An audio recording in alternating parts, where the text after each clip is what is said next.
An undercover operation, is it, Richard? I mean, I hardly expected to find you on another podcast. Huh? There you are. Your Something Who studio, is it? It's serviceable. Quite. Do go in. Now then, what's all this about Something Who? Richard, I need your help. I've lost the Grumpcast.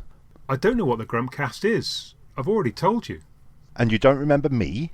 Certainly not, but whoever you are, I can't let you wander around blabbing about classified Something Who operations. Oh, there's much more at stake than a breach of security. I've lost the Grumpcast, you've lost your memory. I'd be very surprised if the two events weren't connected. Let me tell you, sir, that I'm in full possession of all my faculties. After all, if I was suffering from amnesia, I'd be the first to know about it, wouldn't I? By the way, how's Simon these days? Oh, left the podcast in 19. Sells second-hand cars somewhere. And Giles? Seconded to TV. Last heard of doing something very hush-hush at the BBC. Do you ever see anything of Paul? What? Paul, from Something Who and the Grumpcast. Paul? Mike, you'll remember, of course. Mike? Are you alright? Someone just walked over my grave. Perhaps it was Phil Morris. Phil Morris? Or even the Facebook Missing Episodes discussion group. Richard, Alistair Gordon, Lethbridge Grumpcast. Morris has been training hard, as Venezis mentioned a bicycling journey from Cyprus to Hong Kong. He also said that Morris has a voracious appetite. I don't want to make this sound like there are lots and lots of missing tins that I know about, but we're talking about one or two. Found in Sierra Leone. That noise you made, was that the Sierra Leone klaxon? Yeah. Oh right, I was just checking you weren't summoning Vikings. Yeah, well, I mean, I do have Viking heritage, I think. I don't think we're as far as summoning your Viking ancestors yet. Hey, calm down. Calm down. Calm down. Hey, Calm down. Toby. Hey, do-do-do, do-do-do. Hey, calm down. Calm down. Toby. Hey, Toby. Do-do-do, don't-do-do. Well, bless my soul. So you're podcasting again, Tim?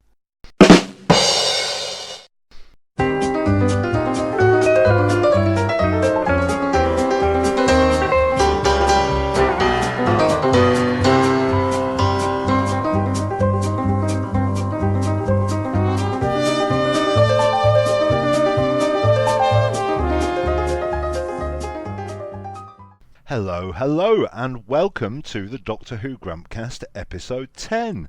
And joining me in the studio is Richard. Hang on. This isn't the Grumpcast.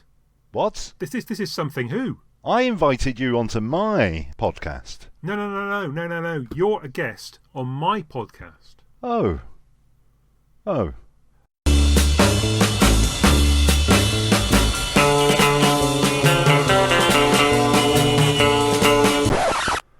Do I have to behave and stuff? Do you have to do the editing? Well, I have to do the editing, so there is that. As for you behaving, I guess behave as you would if you're at your auntie's. Okay, fine. What is it? What my granny used to say something. She used to say, "Imagine it's your auntie's and your auntie's out." I'm not quite sure what that was about, actually. Now I've come to think about it.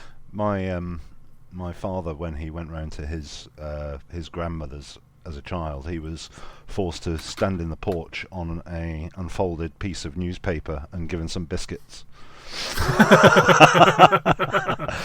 As long as I get better than that. Well, you're much more welcome than that. Oh, excellent! 2 biscuits. What are we going to do then? Because are we going to compare things? Well, look, what's happened is the Something Who crew are all off on holiday or temporary hiatus or are otherwise indisposed this weekend. But, I was really keen to do a show, so I thought I'd bring you on as a special guest, and then we can do a comparison. And what I've got lined up for you is Day of the Daleks and Blink. Oh. This is some sort of trap. Because previously, you've had Monster Links. Day of the Daleks and Blink. Yes, okay. So, can we have a while to think about it? Yeah. So we'll have a bit of a chat first, and then when you've had a chance to think about it, we'll hop into that. Time travel! Mm. Okay. Fine. After we've done that, of course, you'll be fully appreciative of how good your lot really are. Well, fine. I mean, I don't doubt that they are brilliant. So, it's not that I've been desperate to get rid of them, but since they're all doing something more exciting than this, apparently, it's great to have an opportunity to do it with someone else. Smashing. Brilliant. So how you been? What you been up to? Well, we've knocked out a couple of these. I made a bit of an impromptu appearance on JR's Strangers in Space podcast, so that was an experience as well. I'm in the catering industry, as you know, and I'm happy to report that there has been a distinct upward trend in the sale of seafood platters since your appearance. Oh, fantastic! Yeah. That was very nice. When are you going to go on the real thing? With Kirsty, what's her face? Oh, she's stepped down, hasn't she? Desert Island Discs. Yeah. So I guess I could knock up 8 bits of music for that. The brass band would probably still be in there. But yeah, it was nice. I mean, I asked JR if he'd help with publicity for our podcast, never imagining that he was going to invite me onto his. But yeah, that was nice, quite interesting. I've prepared my music choices just in case you were going to foist Desert Island Discs on me. The first one is Eye Level by Simon Park. Oh yeah. Yeah, but we're not doing that, are we? No. Well. No, indeed. Yeah. Good. So tell me, Tim, what have you been up to recently? In the world of Doctor Who, Yeah, for instance. Not a lot. This and that. Well, I went up to the fated Fitzroy Tavern last week, I'm afraid, with half of your cast. So that's why they're not on this, because you left them ill afterwards, did you? Only by virtue of my company, not anything else. Yeah, I met with Paul and Giles. Giles is one of the very first people I met on my re-emergence into fandom. Mm-hmm. We were at the Peter Capaldi announcement together with one or two other rogues off Gallifrey base. Right. And that was an interesting day. We were sat watching mainly for who would be revealed, but for looking for missing episode clues. So there was a screen at the front which fed the video that would go out over the broadcast. And we were scrutinising clips of the abominable snowmen and stuff, nudging each other, going, "Is that episode 2?" Yes, which shows the sort of fevered atmosphere there was back in late 2013, I think. Yeah, no, went to the tavern. That was excellent. I met your listener. Lovely chap called Ian. He was very complimentary, actually, about this podcast and mine. He was surprised at the number of people who turned in each week, because he felt it was a very deep cut thing. So I thought that was nice. He listens to a lot of stuff, so that was quite nice. Hello, Ian. Thank you for the pint. Yeah, that was a fun evening. We went for a curry. There's a curry house next door. And I made the mistake of ordering something that was far too hot. I felt like a right idiot, because I don't choose on heat, but I felt something less hot than I'd previously had, and I ended up leaving half of it because my face was melting into my naan bread. But that was fun. Been kicking. It's a shame I wasn't there, actually. Well, we didn't invite you. No, we did. Anyway, sorry, you were saying. It's a shame I wasn't there, actually, because generally I can put away almost anything. Just interrupting you. Go on. Oh no, it's fine. That was it. And then not a lot really. I've been watching a bit of the season 10 box set. Mm-hmm. That's been good. So what do you think of that? Do you like the box set? Yes, I do. Do you want to talk about that a little bit? Well, why not? I love the series. I think they are a rich collection. I tend to be a little bit ambivalent about season 10. I find the journey of Pertwee more interesting and engaging than the destination, which is sort of the end product, isn't it? Season 10. I think those 12 episodes in the middle really bog it down as a two-parter. I'm not a fan of Planet of the Daleks at all, if I'm allowed to say that. But the last story is The Green Death. I think is a genuine masterpiece of Doctor Who. I think it is wonderful. I think maybe it is the first masterpiece of Doctor Who. I don't know. I'm probably being disingenuous to some earlier stuff there. But yeah, The Green Death sort of makes up for the Planet of the Daleks. The set itself is great. It gets better as it goes on in terms of the value-adding material. The behind the sofa stuff was good. John Levine was somewhat reined in because he would get called out on his...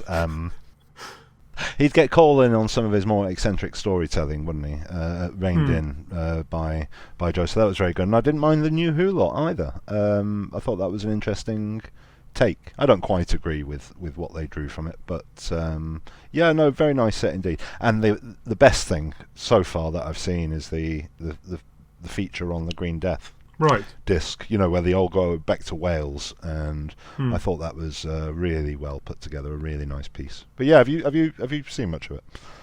Yeah, I mean, I've dipped in really. I've seen 2 or 3 things. I mean, I like you. I think these are the definitive classic series or original series output. I mean, they've got everything that the DVDs had and a bit more, and I can't imagine that anyone's going to dip into it again, but yeah, it's really nicely packaged. There's lots of new stuff on it, but the old stuff that I might have passed by previously, I'm also watching that, and I'm really enjoying it.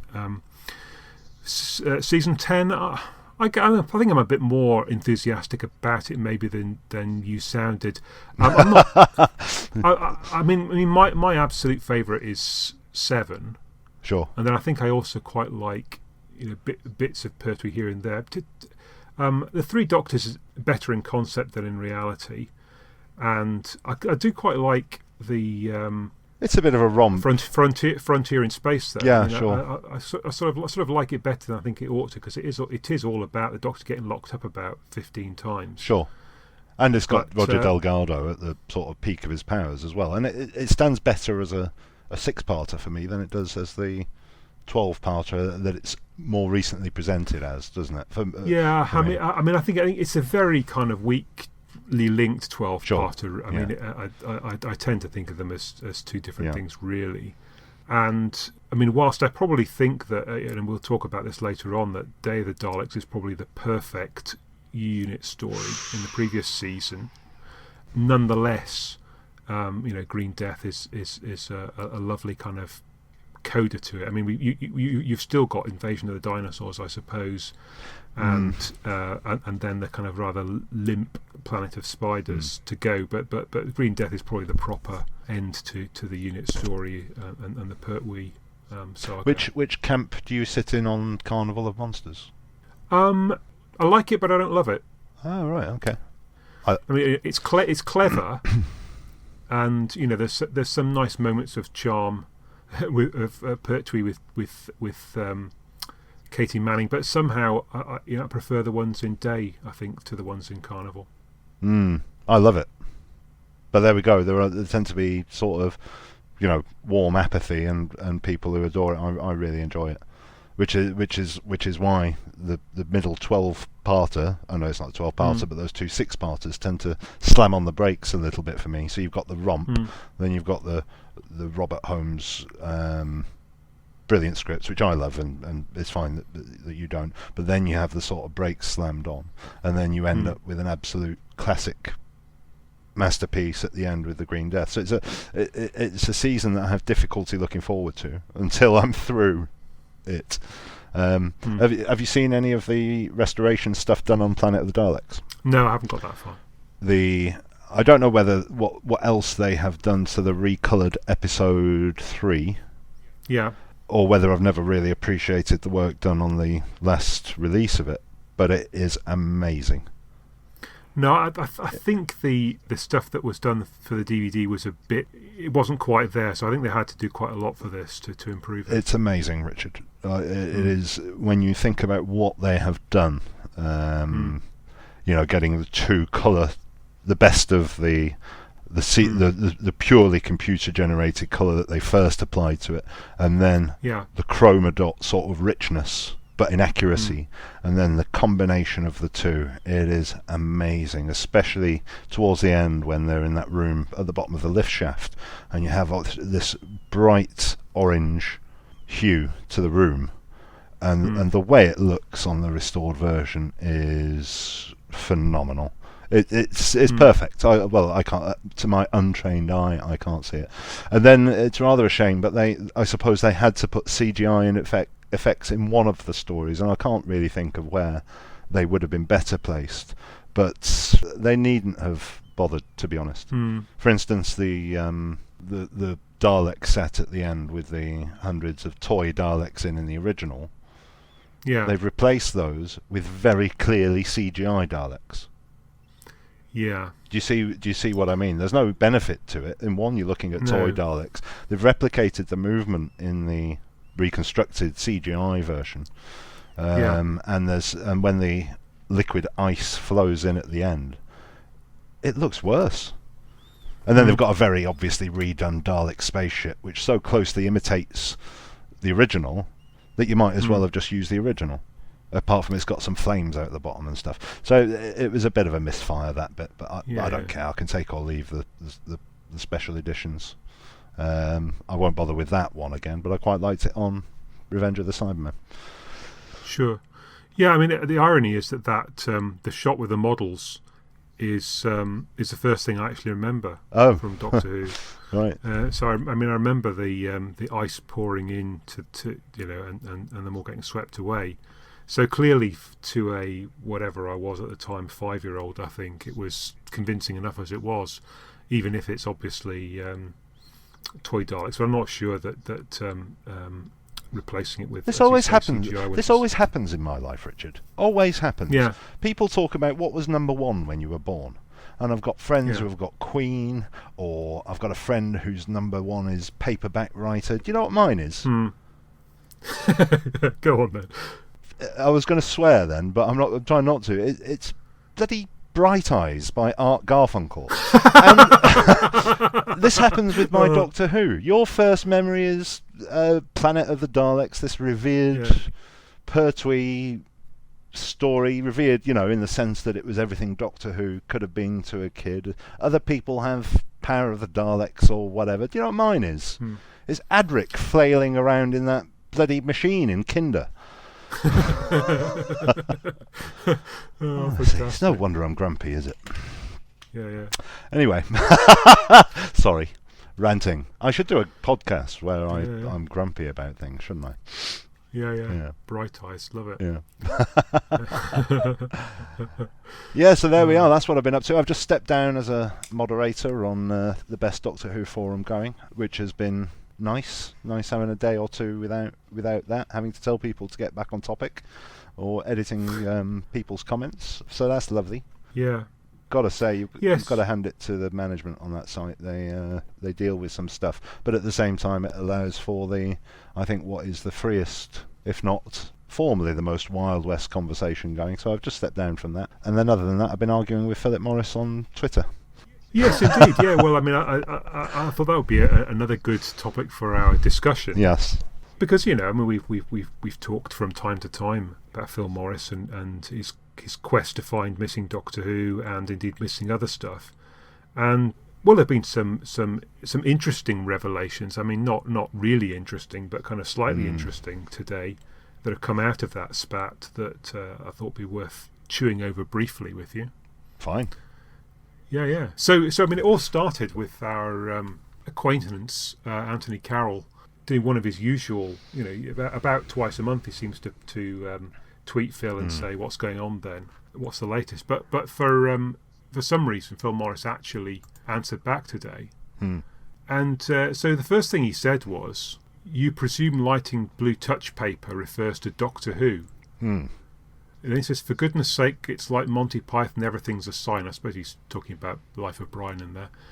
It was something I referred to at the launch of BFI anniversary event to launch a large recovery of missing comedy. Well, the BFI anniversary event was to launch a large recovery of missing comedy. Yeah, that's true. Yeah. And he did mention the blue touch paper thing there. Yeah. And then, you know, our friend Paul Morris. He's not my friend. He might be your friend. He's not my friend. I just keep running into him. Okay, fair enough. He said that he asked if Light and the Blue touch paper referred to, you know, are you implying it refers to your comedy returns last year? He said, as he says, that would be odd because you said it at the end of the event in reference to your plans for big surprises in 2019. And he says, which I'm, which I'm not assuming are Doctor Who. Yes.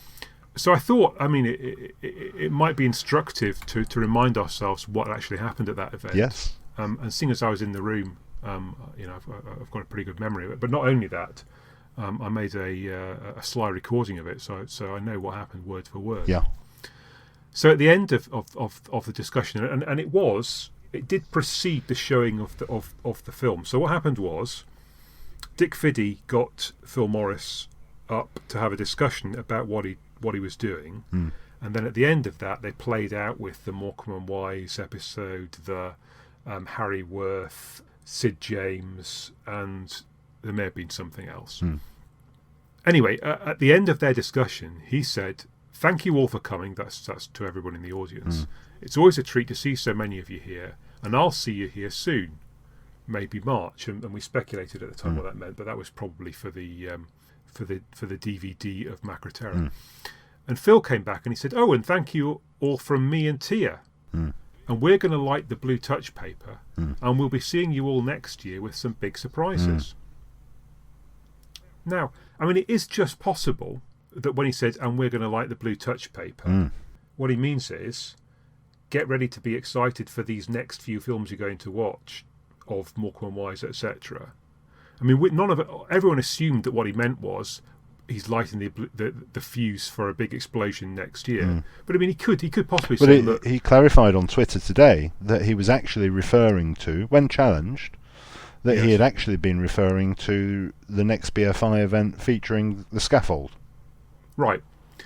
But then he says, we'll be seeing you all next year with some big surprises. Yes. Now, I mean, the scaffold, you know, let's be generous, it could be a big surprise. It certainly wouldn't be some big surprises. Well, the other surprise could be that it's only scaffold. Yeah, okay. I mean, scaffold is obviously a reasonably sized deal because it's garnered coverage on the BBC. I counter that point with that the BBC likes missing episode stories, and it doesn't particularly matter what it is.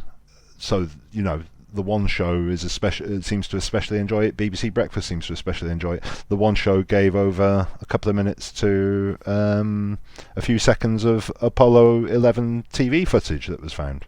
Yeah. So I think to hit a platform or a route into the national consciousness like that, it is obviously a big deal. But what those of us who have studied the events of the last 6, 7, 8 years have seen alluded to in the interpretations of what everybody has taken from what Phil Morris has said, from the noises made by 50 Cent and others, that we actually should be expecting something far more substantial than that, if not bigger in terms of what it is, but hundreds, if not thousands, of releases. And so it is underwhelming, both in terms of the act itself. I'm sorry, but I find it underwhelming. When we could be talking about something that more people would have an interest in. So one interesting thing he did say was, he said, so replying back to Paul, he said, one thing it does not refer to, like the blue touch paper, is Doctor Who, as you correctly state. So I guess what he's saying is, you know, don't hold your breath for any more Doctor Who, which I think it this year that doesn't really that doesn't say that he does, whether he does or doesn't have any more. But clearly what it does say is it's not getting returned anytime soon. And I think we all kind of imagined that was probably the case, but it just saves us from worrying about it.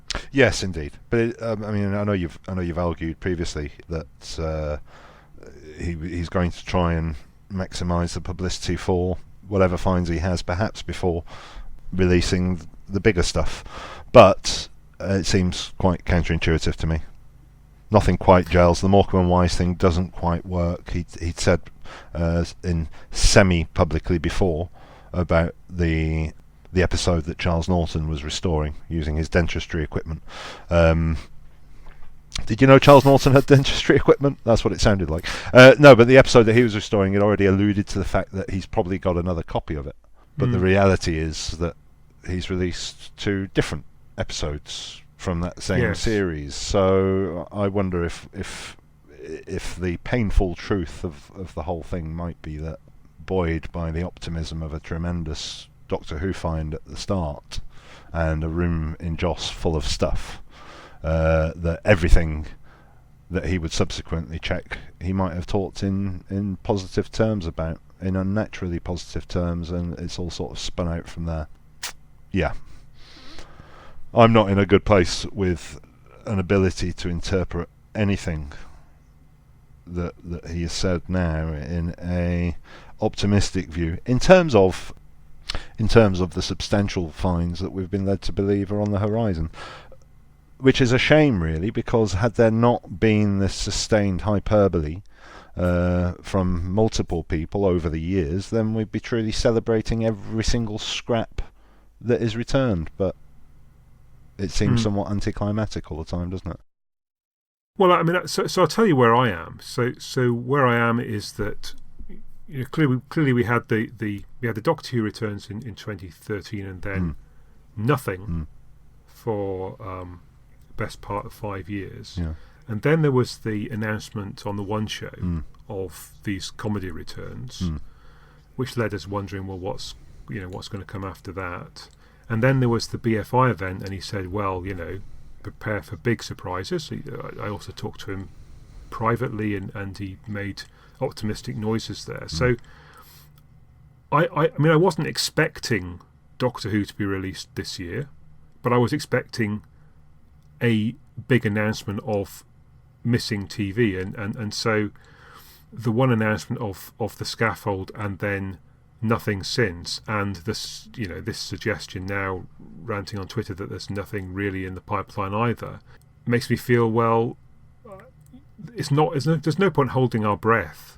You know, Phil may return other stuff as and when he's ready, but I had imagined that a pipeline was opening up of new things, and it doesn't really seem to be that way anymore. No, and there have been several false dawns over the last 6 years, frankly, all triggered by a reasonable, realistic, real-world view and interpretation of what has been said by Phil Morris in those 6 years. And it's never, the trousers have never really matched the mouth in that regard. So it should be a lesson. I mean, I admit, and you'll know from our podcasts and our conversation, that I've been in this place for a while, and it's just now, I just sort of feel it's a shame that that a lot of the goodwill has been disposed of in his actions and in what he said, where it could certainly be the other way around, by virtue of, forget the 9 episodes of Doctor Who, but by virtue of the odds and ends that he's returned. They would have had a fascinating story. He's found the biggest haul of Doctor Who ever. But I've been reflecting today, well, why was he trying to downplay and downsize the amount that Ian Levine found shortly after the 2013 announcement? What is the motive for doing that? And you see someone who could be argued to be interested in his own image, and you wonder if that was posturing to set people up for a fall after something perhaps hadn't worked out. But I don't know. I think my view is reasonable. I think it's a realistic interpretation of what's gone on. I was, back in 2013-14, when you were coming back onto the forums during the height of the madness, when 90 episodes were definitely back, and everybody in the BBC knows about it, and the DVDs are being produced, and the next one will be the massacre or whatever. You won't remember, but I was one of the first people who had been swept along in the madness to start challenging what was being said, because frankly I'd had a couple of conversations with people who were quite closely connected to things, and they gave me complete and utter pause for thought, because what they were saying had terrible implications for both the rumours and some of the sort of politics involved. And one thing that I was told, and naturally I wouldn't say who it was, because that wouldn't be fair to embarrass them, but one thing I was told is that this particular person didn't believe that he had any more Doctor Who, and that what had happened is that he had got the big win at the start and had various other opportunities, and was so confident he was talking about them as a done deal. And I've kept that at arm's length for 5-6 years. It's always been there. But to me, this is starting to seem to be a realistic option. Anyway, I think I'm going to write a blog post about it or something, so I can map it all out and sense check my own feelings about it. But yeah, I'm not troubled by it. I've been okay with this for a couple of years. It's just sad, if anything, to see that this is becoming increasingly becoming a likelihood. Yeah. So there we are. Yeah, I mean, I think it's perhaps to sign off. I mean, on this one, I think it's without question in my mind that these rumours did not come from nowhere. Sure. And you know, we know they didn't. I'm convinced that Phil Morris has encouraged other people to believe that he's found more. Absolutely. You know, whether or not he has. You know, he was the person that caused those rumours to start in the first place. Now, I mean, obviously, it got out of control, and he very quickly tried to quash it when it came out in public. But if it turns out that he didn't find anything more, then the reason why we thought it was the case was because there was very good evidence to suggest that he told other people that there were. Yeah, the sadness for me is that we should be constantly celebrating these 9 episodes, and I am. Indeed. I am. Yeah. But the lack of closure on this situation, which could so easily have been closed, is preventing that, and therefore you find yourself wondering if you're being petty. You find yourself wondering if you are undercrediting who is obviously someone who is obviously an incredibly hard-working bloke, but his PR is an absolute and utter disaster. So yeah, it's really difficult. It's a hard situation to be grateful for, notwithstanding the obviously brilliant, wonderful, game-changing 9 episodes that we have. And if you'd have asked me 10 years ago, I'll give you 9 episodes of Doctor Who, but you have to be run around the internet a little bit, or have this thing in your life for however many years, then are biting your hand off. But it's just a shame that it so obviously could have been a wholly wonderful situation. Yes. Well, I mean, it seems to me clear that BBC Studios have moved on. Absolutely, yes. And I think we should too. Okay. Do you want to talk about season 11? Well, I sort of forgot to say, didn't I, in the Doctor Who stuff I've been up to. So, as I recall, when I invited you to take part in 13 Cast, yes, you said something to me along the lines of you'd sooner gouge your own eyes out than watch Series 11, and yet word reaches me that you have indeed been doing that very thing. Yes. So I just wondered, what your thoughts were on the subject. Can I explain why? Certainly. I had a significant birthday. Yes, well, I've already given it away with Arthur Garfunkel's yes, indeed. Bright Eyes. And Yeah, I had a significant birthday, and a well-meaning relative purchased it for me as a present of significance. How thoughtful. So I was then caught in a trap, because I've got everything else that exists on DVD or Blu-ray. I was then caught in a trap where I had the season 11 Blu-ray, but I didn't have Twice Upon a Time, and I didn't have the New Year's Day special. No. So not only was I forced to sort of venture into season 11, but I also had to fork out another 40 quid or whatever it was for the two specials either side. So yes, I've watched it. Would it be impolite of me to point out that these are currently freely available on the iPlayer? Yes, but I don't have the iPlayer partially incomplete on the shelf, gnawing away at me, at my psyche. Yeah, so yes, I've watched them. Which was an interesting angle to come in at, because I was moderating on Planet Mondas forum. As you can imagine, the review threads there were quite a heated place. So I was already well versed in the views there, and I'd already listened to this podcast called 13 Cast, because I like to hear my friends talking about Doctor Who.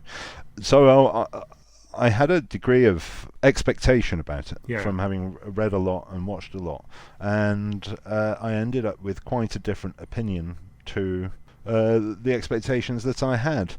Not to say that I enjoyed it, but I sort of enjoyed certain aspects more than I thought I would, and other aspects less than I thought I would. So in brief, I mean, I'm on record as being an avowed, I don't believe they should change the sex of a character for the sake of itself. Sure. And I had to park that to watch it at all. So I found Jodie Whittaker to be rather good, and rather good more often than not in playing the role that she was written. But I found the characterization poor. I found her very monotone, in that she was always up, she was always twee, she was always goody-goody, and certainly in New Who, all of the Doctors have had that ability to be up and vibrant and funny and large, and then turn to serious and dramatic. And I don't remember a single instance when she pulled that off. But I thought her performance was very often the least distracting thing, but the characterization was it wasn't there for me. And so are you blaming Chibnall for that? Sure, yeah. I'm also blaming Chibnall for the fact that the Doctor's character kept talking about being a woman, which just isn't true to character, because, you know, Hartnell didn't walk around talking about his old nudger all the time, did he? But she was obsessed with talking about being a woman, and if it's a natural thing for a Time Lord to bounce between sexes per generation, then it would be nothing remarkable at all. So anyway, the positive thing is it was the... I mean, I'm a little bit worried about middle-aged men who write lots of lines about people being women. Well, I mean, Moffat was never very authentic when he was doing that either. Absolutely. Anyway, and we also have to worry about a middle-aged man writing lines for Yaz as well, because I thought she was, from the first episode, I thought she was one of the most promising characters. And then by episode 2, she was episode 2, which I think is one of the worst pieces of TV I've ever seen, and it's the only time in Doctor Who where I've actually said I could have written that better, because it made no sense. And you had the great Art Malik, the great actor, absolutely wasted and folding in the last scene because they've threatened to hunt him down. Anyway, I don't want to get into story by story or anything, but by episode 2, Yaz was comparing the plight of this bounty hunter who'd lost her family or whatever had happened, and beaten several thousand people for a race so that she could go and free her people, or whatever was going on. She compared that plight to her plight about her sister wanting to get in her bedroom. And it was awful, and that was so obviously and shallowly a plea to try and connect with a teenage audience, probably a teenage female audience, that it could only have been written by somebody who had no idea what being a teenage female was like. And she did it again later on, and she was completely underwhelming, and I felt quite sorry for the character don't want to say sorry for the actress, but I felt quite sorry for the character when she was stuck back with her family, who were brilliant, in the Spiders one. When they were at home, I thought they were funny and full of life and vim, and then you just had this completely bland, poor girl who wasn't being serviced at all well by the scripts there. Graham was fine. Graham was good. He's a good actor, isn't he? Bradley Walsh. Was it Grace, the wife? Yeah. I thought she was fantastic. And I quite enjoyed the lad as well. None more so than when he started larking around. I think it was the Spiders one. He was doing some shadow puppetry in the background in the lab, and I thought that was lovely and engaging and fine. They didn't do anything with the dyspraxia thing, which was a weird choice. Again, in episode 2, they had this. I think it's the last time they visited the dyspraxia from memory. They had him wanting to climb up a ladder to escape whatever they were escaping, and it was like a minute of will they, won't they, will he, won't he, will he, won't he, and then they just sort of do this weird jump cut to a couple of minutes down the line, and it was weird, man. It was strange. He seemed to remember he was dyspraxic whenever it suited the plot, and then forgot about it when it didn't. Yeah. Didn't enjoy Rosa. I really enjoyed Rosa Whittaker, Jodie Whittaker in Rosa, but I thought that was more of a primary school sort of BBC Schools education piece. Demons of the Punjab, I thought that was okay, but they really rather missed the point of the division, in that it was one of the greatest mistakes in history, causing one of the greatest calamitous losses of life. I think I'm right in saying on the same sort of scale as the Holocaust, millions of people lost their lives, and they just sort of sidestepped that completely. So I found that a complete misfire. Yeah, and we're still suffering the political ramifications. Oh, indeed, to this day. indeed. But so I thought that was a bit of a bullet dodge to sort of wrap that up in a family feud, a Romeo and Juliet type family thing. There were some episodes which I just couldn't engage with at all. What was the one on the spaceship? The Saranga Conundrum. Oh, that was never-ending word salad. I couldn't see through that at all. I mean, it looked fantastic, but it just was. I just couldn't.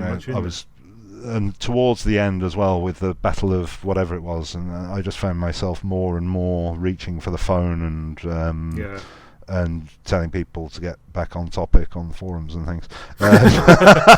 It was a hard slog towards the end. Oh, the one I did enjoy, and I did enjoy one, was Kablam. And I thought that was the least problematic. It avoided what I thought would be a pitfall of the Capaldi episode, where he literally said, it's capitalism! They avoided that, which was quite refreshing, and I thought it was sort of the most Doctor Who-ish story. And then they had the witch one, which I thought showed lots and lots and lots of promise, and then just failed to deliver.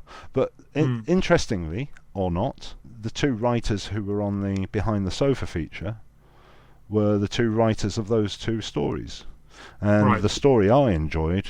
Pete McTighe is immersed in Classic Who. He writes the liner notes for the Blu-ray sets, and obviously knew, and both he and Collinson were nursing the other writer through Series 10. So it just strikes me that I like the story written by the guy who is obviously immersed in Classic Who more than anyone else.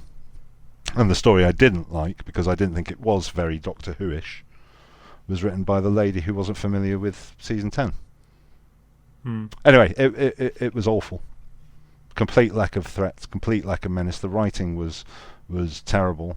There was one story which was passable and therefore enjoyable for me, and there was a complete lack of drive about the entire thing. It just seemed like an exercise in all of them running down a corridor together in a line, and it was very, very disappointing from Chibnall's point of view.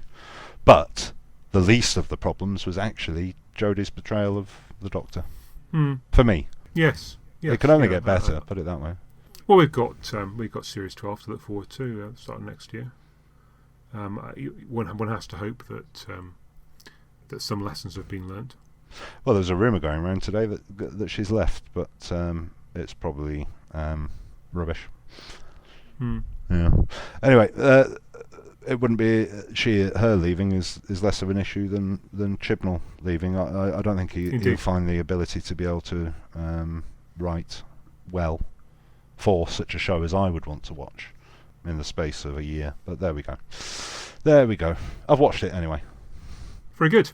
Okay, so to bring us back then to where we started. Yes. And our Something Who quest. Yes. Day of the Dalek and Blink. Yes. So you suggested earlier that there was a Day of the Daleks and Blink. Hmm. Day of the Daleks is one of the stories that I didn't have. When I grew up with Doctor Who, I was very lucky in that I was lucky and unlucky in the respect that it went off air when I was about 10. But at the same time, I didn't particularly feel allegiance to one Doctor because all the videos were coming out on video. But Day of the Daleks was one of the otherworldly ones because it was one that I didn't have. So interesting. So Nicholas, who lived in the next street, had exotic titles because I'd watched them to death. Death to the Daleks and Seeds of Death and Revenge of the Cybermen. I just watched them repeatedly, over and over and over and over again. But Nicholas, who lived in a couple of streets away, he had exotic titles like Day of the Daleks and The Talons of Weng Chiang. But I didn't think they were as good as mine because I didn't have them.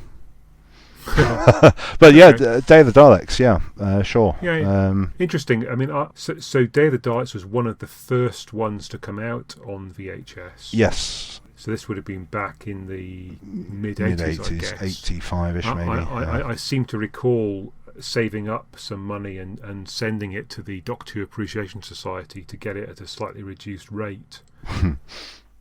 Yeah. But yeah, I mean, and also it was one of the early Target novelizations as well. So on both counts, it's the Target familiar with from early. It's the Target novelization. I think I'm right in saying that had the most reprints. Right. Because I used to collect the reprints. I had 700 Target books, and I think I'm right in saying, well, it's certainly one of them. It had so many reprints with 2 or 3 different covers, so it was certainly a popular one for anything with Daleks was, to be honest, but it was certainly a popular one on the shelves. It's also an early instance of I think BBC Enterprises back in the 80s when they were going to put it out on video. Somebody there obviously knew there was an issue with it being Day of the 3 Daleks because they stuck 5 on the VHS cover. In that sort of icon. Well, I think of it as an iconic cover. The gold Dalek in the middle and the 2 either side of it flanking. But yeah, I mean, what do you think about it? What do you think of it as a Doctor Who story episode? So I like it. But most of the reasons why I like it aren't to do with Daleks. Yeah, well, you're left with that sort of choice in many of Terry Nation's Dalek stories, aren't you? Yeah. Well, this is Louis Marks. Oh, you're right. But you are correct. Yeah. So the things I like about it are the Doctor and Joe. Yeah. So I mean, you've got Pertwee chomping his way through Stals's larder and his cellar, which is rather amusing. But also there's quite a lot of opportunity for the two of them to chat together about a bunch of things, and they do so in I think that, that's as good as any other time in that era. Those kind of one-on-one. Can I just restore my Doctor Who credentials? Because I'm dying that I said it was a Terry Nation.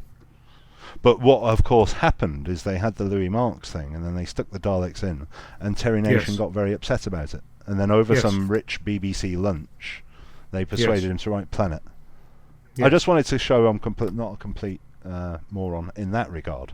I mean, I'm absolutely certain that over many years you've written out long lists of directors and story writers and producers and script editors and so on, like everyone else. And I'm sure I'll make an equally egregious mistake somewhere along the line that you can point out to me. So The unit setup is very good in it, isn't it? It's very it clicks perhaps as well as it does at any other point. I think it's an absolutely. I think it's Nicholas Courtney's most polished performance. Actually, he's just very good in it, and that is perhaps juxtaposed by other actors in it perhaps not having their best story. I don't think it's Pertwee's best story. Certainly not at the start. There's a bit where he's getting out the bafflegab at the start about the TARDIS dematerialization circuit as if it's some other piece of kit, and he's holding it in his hand. You'll have to go back and see what I mean, but he's so just learnt the lines. He's not acting. But unfortunately, the thing that does let it down in the acting department are 3 roles that leap to mind. Ogron 2. No complications. No complications. And the awful woman who works the scanner or whatever it is in Future Earth. I'm moving my hands around. So am I. and then the controller is I find quite difficult as well. A little bit melodramatic. Yeah, but I love it as a story. Yes. Yeah. I mean, so I think the thing that I like best of all. I mean, clearly there's a massive great hole in the middle of it because they have to invent the Blinovitch limitation effect to get over that. Yeah. But if you live with the conceit that time is passing in the future and in the present at the same rate, the idea that the rebels have caused the problem that they're trying to resolve, I think is very neat, and it's one of the times they actually address the issue of time travel in that kind of way. Is it the first? There's a space museum. Yeah, I was going to say the Space Museum, but apart from the Space Museum, I think that's it. I'm sure your listener will write in if we're wrong, but I think that's it. And for a story that for a TV show which the oil in the wheels is the grease in the wheels is time travel. It's sort of unusual. You think that they haven't tackled time travel and its issues more often, but it's a great story. It's let down somewhat in the production, I think, compared to others of the era. A bit that leaps to mind is, I don't know which episode it is in, but there's the controller at some point has, I think it's the Ogron scene, the no complications scene, and he's sort of facing one way, talking to the Daleks or something, and he's in this sort of 1960s bubble chair thing, and he has to turn around to face the Ogrons, and it's got some little dynamo in it that is supposed to be turning the chair, and it's got this big impressive sound effect over it, but he has to sort of help it round with his feet, and then you've got the trike chase, which the Ogrons are deliberately lolloping around behind in case they overtake. It's not the fastest vehicle that they've ever... It's a poor critic who sort of slams the production values in early Doctor Who. But it compared to the rest of it, I think it lets it down. Again, I don't want to be shallow, but I can't produce the sort of critique that you regulars can. But the Dalek voices, they're a bit painful, aren't they? Yes, very poor, But, for some reason, you take all of these sort of slightly misfired elements, the famous exposition scene, which I don't mind at all, which is in the last episode. But you take all of these elements and put them together, and you end up with a nice big, thick slice of classic Doctor Who, which is more than the sum of its parts, and somehow transcends those, and it's all right. I think a lot of that is to do with if season 10 is the end of the journey for the whole package of what the Pertwee era is sort of trying to find its way towards. They certainly nail unit in that story. What else is there in that season, unit-wise? The Time Monster, which... Oh, dear. But, Day of the Daleks, it's certainly a pleasure to watch, if only for the interplay of the regulars. It's a bit thin, that season, isn't it? Because you get the Sea Devils, which writes unit out in favour of the Royal Navy. Yeah, sure. There's Curse of Peladon. What's after the Sea Devils? It's the Mutants. which I quite like actually. Yeah. The Mutants is all right, but that one gets a hard yeah, time. the Time Monster is definitely a bit tricky. Yeah. So yeah, a troubled production, a good story that works with or without Daleks, evidently, because that's how it was written. But they worked quite well as an idea of sort of crowbarring them in, and thanks to that story, we get the Daleks coming back more often. So fondly thought of, fondly remembered. I could stick that on and watch it just about in front of any other Pertwee, but to enjoy it perhaps as much for its faults as its successes. Yeah, and I think it's perhaps a mark of maturity. Well, I'm going to say maturity. Maybe that's a bit grand, but to be able to watch something, cringe through all the things that aren't very good, and yet say, well, in the end, it doesn't really matter. I don't cringe through them. I enjoy them more than cringe through them. There are some things I cringe through in Classic Who, like the accents in certain space piracy ones, and the gunfighters. Oh, he passed away today. Oh, it was announced he passed away today. One of the gunfighters with the bad accent. So I feel bad for saying that now. Dear. So, yeah. Anyway, yeah. So on the other hand, it won't be coming back. Richard, that's very mean-spirited for you. Too soon. Wow. Okay. I'm obviously having the right sort of influence over you. I don't know if we've done enough justice to the theme of Day of the Daleks, but it is the time travel conundrum. Yeah, I mean, it's also coming, I suppose, from early 70s terrorism, isn't it? I guess there must be some sort of theme coming out of the 72 Olympics and something like that. Is it too early for that? The IRA were very active then.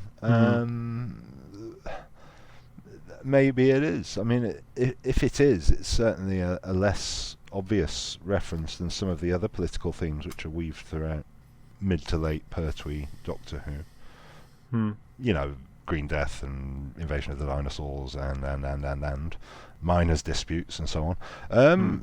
Maybe it's certainly reflective of the Doctor's wish to avoid the need for terrorist action, isn't it? And that totally literally comes true at the end. Yeah, but yeah, the theme itself, the story is a good one. The time travel thing is a good one. I remember some complaint on the DVD about the exposition in the last episode, but I think it quite worked. I was fine with it. Yeah. Modern Doctor Who doesn't have time to sit down and talk about what's going on for 10 minutes, by Jove. Some of Moffat's stuff needed to. There was a suggestion on Radio Free Skaro, I recall, that it was something of a riff on the Day of the Jackal, about the assassination of Charles de Gaulle. Oh, I'm not familiar with Day of the Jackal. No, but before your time. Well, quite. Yeah, no, I'm not familiar with the material. No, there's a film with one of the Foxes, Edward or James, I forget which. One of those, Edward James Fox. Yes. Yeah. Yeah. Yeah. Well, there you go. Okay, we'll draw a veil, and that'll probably edit it out. What, the whole section? No. And so go on. No, fire away. I was going to move us on to Blink. Blink. Blinkers, the show which I would show to anybody who I suspect might like Doctor Who, but wouldn't perhaps have the patience to watch something less dynamic as Blink. Yeah. At the time, an absolutely standout episode in a standout season, or certainly a season with standout episodes. Is there Family of Blood before or after? You're asking me as if I would know. No, it must be after. Well, it's in the midst of that season, and those three, I think, are possibly the best for me of Classic Who. It's after the Family of Blood. After the Family of Blood. There's a next episode, Utopia. Yes, and so you have those two. You have the Family of Blood two-parter. You have Blink. You have Utopia and the Sound of Drums, and then the slightly weird last episode. Dobby one. Yeah. Yes, quite. But I think that is just about as good as Doctor Who could possibly be in the New Who format. And then earlier in the season, you've got Smith and Jones, which is perfectly good and entertaining. And I don't mind the Witches one. I don't mind it at all. I know others have a less view. And then you've got the utterly marvellous Gridlock. Yeah, yes. And I have to say that in whichever episode you talked about the Macra Terror and Gridlock, the analysis provided by mainly Giles, with interjections from Paul, mainly Paul, and then yourself. That was absolutely stunning to listen to. I thought that was some of the best goddamn podcasts I've ever listened to. And I text Giles when I stopped listening to it, slightly blown away.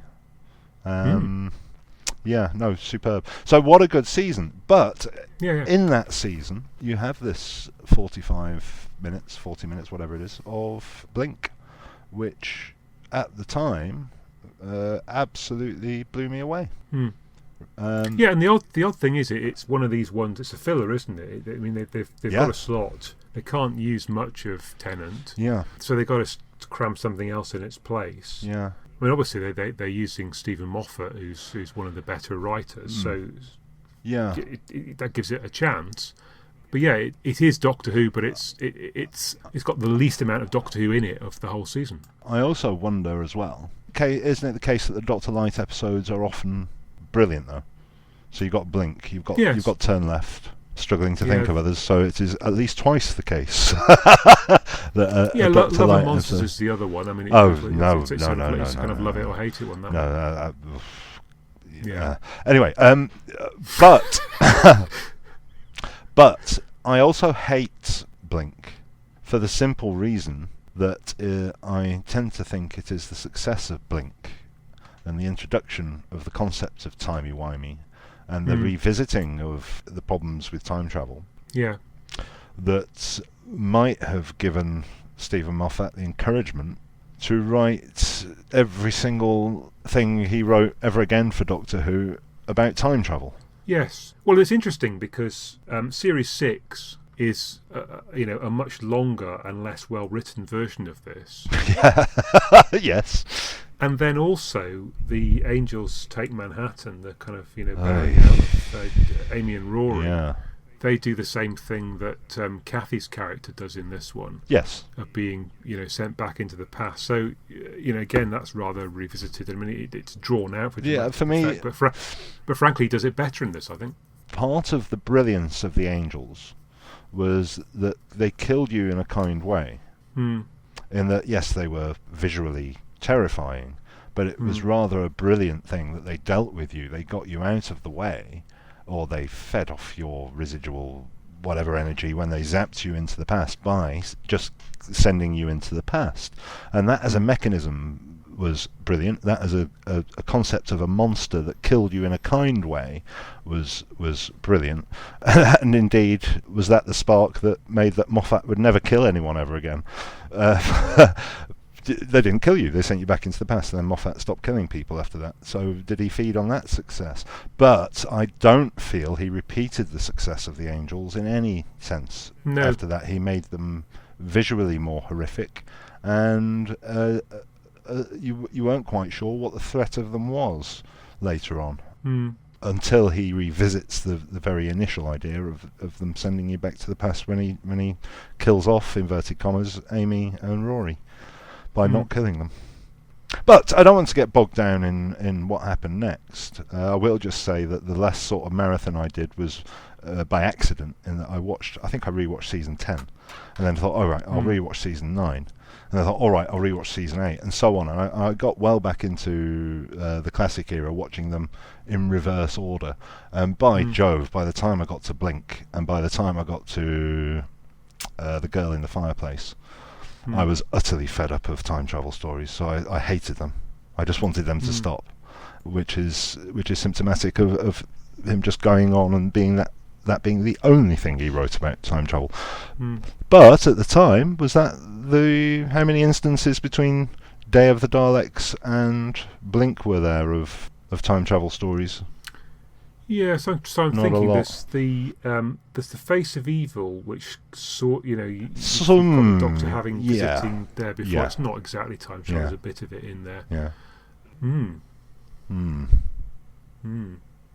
I wouldn't like to speculate whether it's whether it was done in New Who, but we're sort of saying that up until Blink, you had the Space Museum, Yes. you had Day of the Daleks, Face of Evil-ish, And as you mentioned, the girl in the fireplace. Girl in the Fireplace, Genesis of the Daleks, little bit, Yeah. and then you get to Blink, and then something that has been done once every 10 years or so is then done every episode for the next 5, 6, 7, 4 years, 5 years. Yeah. And there's probably a reason it was done so sparingly at first, but I think Moffat fancied himself as a bit of a clever clogs on the old complex story arcs, time travel-y, timey-wimey stuff. Yeah, it created a Frankenstein's monster for me, if that's the right metaphor. Well, it could be the right metaphor. I mean, the thing about the time situation in this is that, although it's a nice background theme for this, and it's integral to the plot. In the end, you can sort of wave it away and not worry about it too much. I mean, the main part about this is the imminent threat of the angels and sort of Sally's quest to try and work out what's going on. Yeah. And so time ends up being the explanation for it all. But it's not necessarily, even in this one, it's it's not right in front of your face. It's an explanation. It's there, but it's not. I suppose, in a sense, it also has a similarity with Day of the Daleks in that the resolution and the explanation comes towards the shank of the episode, as it were, towards the back end, and that you don't appreciate exactly what's going on until well into it. Although that might be the case in every story, actually, I don't know. But I certainly don't want to be negative about it on its own terms. Like I say, I was absolutely blown away by it at the time, and it is an episode that I would happily show to someone, saying, that Doctor Who I keep going on about, listen to this. Yeah, but so something else, I guess, that I noticed recently watching it was how Stephen Moffat's sitcom writing comes to the fore. There's quite a lot of funny scenes. There's nice snappy dialogue. He's good at writing sitcoms. Yeah, and because it's Sally who's the centre of this, Sally Sparrow. It's quite okay, I guess, for Giles' cousin. Indeed. It's quite okay for her to be flirted at by the detective and so on. I mean, it's less intrusive than when the Doctor starts flirting with people and and the stuff with the brother is quite funny, isn't it? His slovenly brother and so on, and the relationship of Sally and the brother. I think that's quite amusing as well. It's all lovely stuff. It's unusual for Doctor Who to have that sort of thing. But again, it's another instance of where champagne dialogue, fizzy fun dialogue, is brilliant because it's unusual for what it is, so it makes it a standout episode of series 3.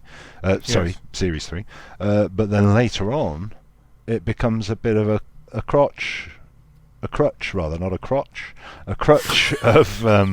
Stephen Moffat's writing, doesn't it? Well, actually, maybe both. Yeah, but it's true, isn't it? In that it's all about the lighter moments. What cuts through for me when watching Moffat's Doctor Who, because the storylines are so difficult to sort of enjoy following, is you live for the sort of lighter comedic moments that he writes so well for Matt Smith and Amy and Rory. That's what I enjoyed about Moffat Who, is that champagne dialogue, that funny comedic dialogue that he's obviously made him a successful sitcom writer. But it becomes the crotch of his writing for me. But that's only from my perspective. Yeah. So, I mean, one other thing that struck me watching it was how appalling a situation it actually would be to be sent back in time as the Kathy character is in this. Well, and also, I suppose, Billy, the police inspector. But at least he's got the Doctor waiting there for him and to sort of help him. When she goes back to 1920 for some reason rather than 1969. Yeah, but but yeah, can you imagine? I mean, it's essentially an alien world. You don't really know anything that's going on there, and you've got no form of ID. she's a Yorkshire woman, isn't she, by accent? It does sound like that, And yes. so she's obviously made of stern stuff. So yeah, she probably took it in her stride. Yeah, but I mean, if you think about it, if you're sent back to 1920 and then you have children, say in the early 20s, you know that they're going to get caught up in the Second World War, and you know that's coming. There's nothing you can do to stop it. Yeah, sure. Yeah, There's all sorts of things that must make it difficult to live through a period of history that you haven't lived through yourself, but you're familiar with some of the broader themes of what's going to happen. well, that's very true. But by the same token, that foreknowledge would also help you to plan and avoid, though, wouldn't it?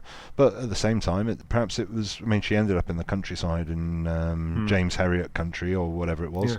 Yes. Hull, I think they said. Hull, yeah. Hull. Kingston upon. It sounds like you might feel like you're falling on your feet with a bit of clean living and simpler times. I don't know. I don't know. As you may be aware, Tim, I'm not immune to the charms of Yorkshire, but I'm not sure that even I would consider 1920s Hull as being an outstanding destination. Well, have you been to Hull recently? I was there. I haven't been to Hull since, I have to admit, the 70s. I was there about 10 months ago. And I have to tell you, I was completely and utterly underwhelmed. But I wasn't expecting to be whelmed, but I was underwhelmed. That isn't a bad thing. The weather was nice. I mean, if you like bridges and rivers. Oh yeah. And white telephone boxes, if they still have them. Yeah, I can't remember. Yeah, but yeah. So that's Hull. But it was lovely Yorkshire countryside where she landed. Yeah, I don't really understand that because Hull couldn't be flatter, actually, thinking about it. True. But then again, in Robin Hood, Prince of Thieves, Kevin Costner lands at Dover, and within a blink of an eye, he's doing Hadrian's Wall. So maybe things were different in history, Richard. Yeah. I think what happened was that during the geological ages between the Third Crusade and now, the whole country got stretched out. That's right, indeed. Yeah, I mean, North Africa was connected to China and all that stuff. So yeah, don't be so sceptical. Yeah. Hence Marco Polo. Anyway, that's a leap, isn't it? Is that a Marco Polo ending up in Ethiopia joke? Yeah. Good. Yeah, get out more. Hey. Yeah, red tape. Yeah. It's not happening. No. Not this year, anyway. Not this year. Yeah, very long blue touch paper. It's not about Doctor Who. It's not about Doctor Who. And stop hiding behind a pseudonym. Yeah. Richard. Tim. I've got a very effective pseudonym on all of my internet facing, of using my actual name. Yeah, you really got. Yeah, okay. Fine. But on the basis that there are so many other Richard Smiths, they probably wouldn't be able to know which one it is. Yeah. Good. So are we going to now have some sort of clever summing up where we bring the two stories together in a very elegant way and then finish, or are we just going to say, yeah, okay, that's that then? They are two examples, perhaps consecutive examples, of a TV series which doesn't concern time travel, but uses time travel, concerning itself about the vagaries and problems of time travel. They are both successful in that, not by virtue of their subject matter, but by virtue of the era in which they sit. They are both successful examples of Doctor Who you would wish to show off to someone to say, that is what that bit of Doctor Who is about. Is it a coincidence that they're both about time travel? I think it's interesting that in both stories the Doctor is without the TARDIS. And yet there's time travel going on. Because, ordinarily, well, obviously. That's the TARDIS that's transporting him through time, and yet in Day it's the Rebel with their time machine, and in Blink it's the Angels. Travel without TARDIS, yes. That's an interesting point. Also in Day of the Daleks, he's got the console out again, hasn't he? He does seem to like doing that. Yeah, but he had it. He had it out, and he Yes. had the console out. Yes. Somehow got it back in again, Somehow got it back in again. despite the fact it won't fit through. I mean, the you're okay with it the first time because you think, well, he'd do it, in bits, bit by bit. bit by bit. Yeah. But then, Despite the fact that he opens up the Eye of Harmony. Anyway, sorry, go on. but then it goes back in for Colony in Space. Yeah, that's true. And then he sort of moves the whole thing out so he can take a screwdriver to the old dematerialization circuit. He's obviously got a lot. There's a missing season here somewhere, isn't there? Season 8.5. Yeah, Yeah, because it must have taken him ages. we should get Terrence Dix to write it. Should get Paul Morris to write it. Oh yes. Yeah. So yes, interesting. Are there any other instances of where travel without TARDIS makes for a more interesting story? There's the season 12 arc, isn't there? Yes, and there is. that's deemed to be pretty much, well, not quite the peak, but it's certainly on the way to the peak, isn't it? The arc in space is certainly It is. a masterpiece, iconic piece of Doctor Who. Is there something inherently threatening about lack of the shelter of the TARDIS? Because the whole concept of Doctor Who at the start was always removing the TARDIS, so it takes away the womb, so that they're always exposed and they're always trying to get back to it. Is there something therefore inherently exciting about Doctor Who when they can't travel by TARDIS? You know, when the TARDIS is thrown into the pits of hell in the Dalek David Tennant's Donna thing, when they're going to melt the TARDIS and Donna's trapped inside. That's one of the more threatening moments in a Tennant Doctor Who, isn't it? When you feel the loss of the TARDIS. Any other instances of travel without TARDIS? Well, there's Keys of Marinus. Yeah, that They doesn't sort of buzz count. around with those dials. Frontios, the TARDIS gets Yeah. blown up, doesn't does. it? But I don't feel particularly threatened by that. It's an interesting No. idea. I'd like to think about it some more. I think perhaps the reason why it works in these two stories is that there's no easy out for the Doctor. I mean, well, I suppose there is in the end, because he manages to get Sally to flick the right switch so the TARDIS turns up and then everything's okay again. But certainly in Day of the Daleks, he's got to use his wits. In both, he has to Right. sort of reprogram the future, doesn't he? Yeah. To try and fix the now, even though he's looking different ways. Sorry, in one he has to... Yes, no, in both of them he has to pre-program the future to try and fix the present. Does that make sense? Yeah. Yes, you're right, because well, that's another interesting aspect, actually, isn't it? That the Doctor is present in 1969, which we never are in the story. Yeah. But yes, as far as he's concerned, he's having to deal with the future. Yeah. Good. Well, it feels like we've almost rounded that off with a bow. Almost. Certainly, some rather nice wrapping paper Yeah. and maybe a tag or two. Yeah. No, interesting. I'd like to think about that genuinely some more. Yeah. So what's next? What's next on Something Who? I mean, I like to think I've provided some sort of baseline of awfulness, so that whatever you do now, whatever happens next, it will be better. I mean, you could have two non-English speaking Eastern European folks who have never seen Doctor Who and get them to do a live straight to audio cookery demonstration of some of their dishes, and it would probably be a better analysis of Doctor Who than I have just provided. I think perhaps you do yourself down a little bit there. I don't pick on Eastern Europeans. It could be any non-English speaking, non-Doctor Who exposed areas of the world.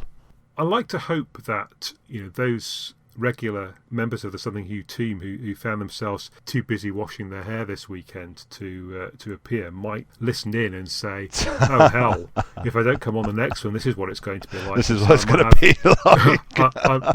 I might have a fuller panel next time, but I have to say I've enjoyed it immensely. So what plans have we got? We've got a couple of ones lined up. So I think we're going to probably do another one in a few weeks, possibly while Paul's still on holiday, so he might not appear on that one. Then we've got another one lined up where everybody, I hope, will turn up, and then we've got one or two other special guests. Who've indicated that they're prepared to give it a go. So I mean, I think we've got about 2 or 3 other ones. Have you got any lined up in the pipeline. Have you got any interesting story combinations coming up? Or are you going to keep those close to your chest? Well, if I told you now what they are, then that would mean that I'd have to stick with that in the future. So I very, very cunningly forgot to mention what our next one was going to be at the end of the last one, which was quite convenient because it hasn't actually turned out to be that.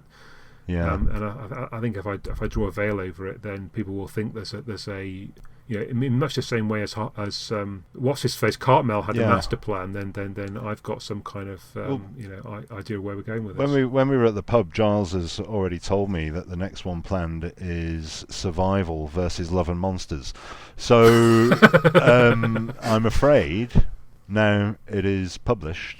Now it's out there. Right.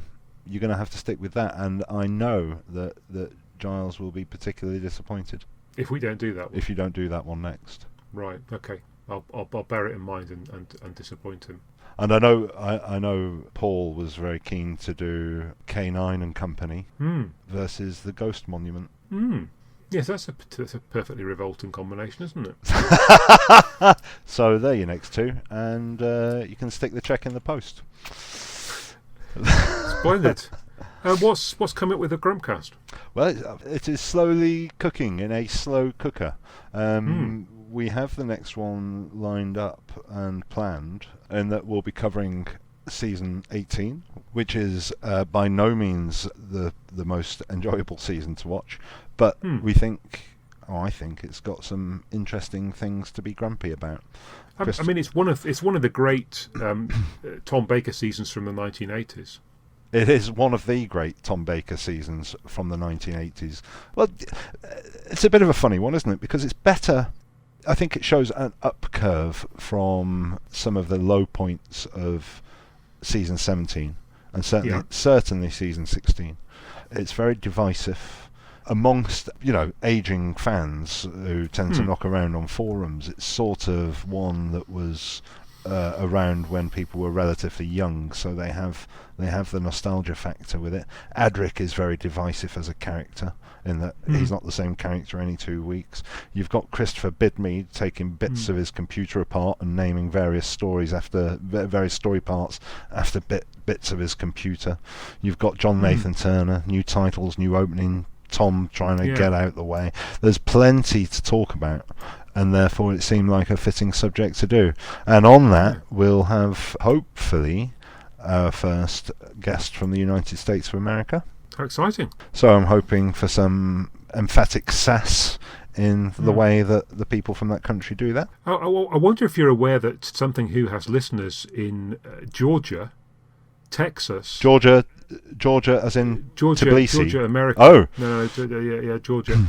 Texas and Louisiana. Almost nowhere else in the United States, but those 3 southern states. I don't know what that says about our... It could have been one listener who is a travelling salesman. But it's at least 3, you think? Yeah. Have any of them listened to more than one episode? Oh yeah. Well, we've got as many, I think, as 10 or 15 listens in one of those states. Wow. Yeah. Wow. So which is more episodes than we've got. Well, there you go. It's this sort of feel that I had that thought we'd get Matt onto the Grumpcast. So we've got Matt and we've got Paul, and then Giles, in a duplicitous act, said, I think he messaged me and said, "Are you doing season 18? Can I come on that?" So yes, it's been long in the planning. We've all been busy, but it is slowly coming along. and that'll be a lot of fun to do. And then after that, I've got a few ideas kicking around. I want to tackle animations at some point. It'd be nice to do another classic series. We'll have to wheel you back on at some point as well. You know, if I was going to do a really bad taste old age joke then, but you've been relatively nice to me. You didn't stand me in the porch eating biscuits, so you'd be very welcome back on, Richard, anytime you'd like. Thank you. Yeah. Well, yeah. I mean, I'm and if anyone else is listening to this podcast, I'm always available, and I have my own mic. That's microphone. I mean, I was going to say, if you bought him, I mean, yeah, there we go. Pleasure to be here. Yeah. Well, excellent. Well, thanks for coming along, Tim, and for not putting your feet on the settee. And we'll look forward to hearing more Grumpcasts as and when you put them out, and hopefully we'll have a few more Something Who's coming along in the future as well. Great. So I think that's about it then. Okay. Ta-ta. Tatty bye. Tatty bye. Goodbye. Yeah. Cheerio. So long. That it then.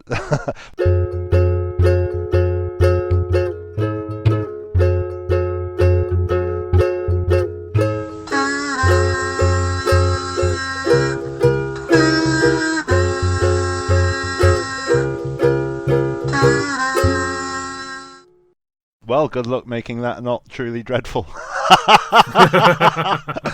I tell you what, I've had some pretty unpromising material to deal with opening sketches. That's got everything that I need. Oh, Richard, today. Can we redo that? Yeah. Ask me if...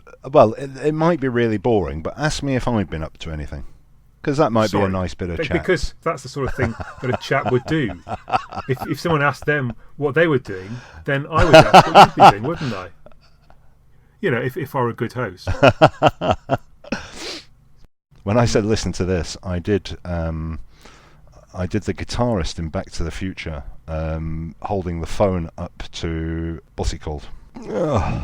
What, Michael J. Fox? Michael J. Fox playing the guitar, ringing it on the phone to his cousin Chuck, saying, "Listen to this. I just did that live, and you missed it. Edit that out." The soap that cuts through the grease of trying to work. That's an awful bloody metaphor.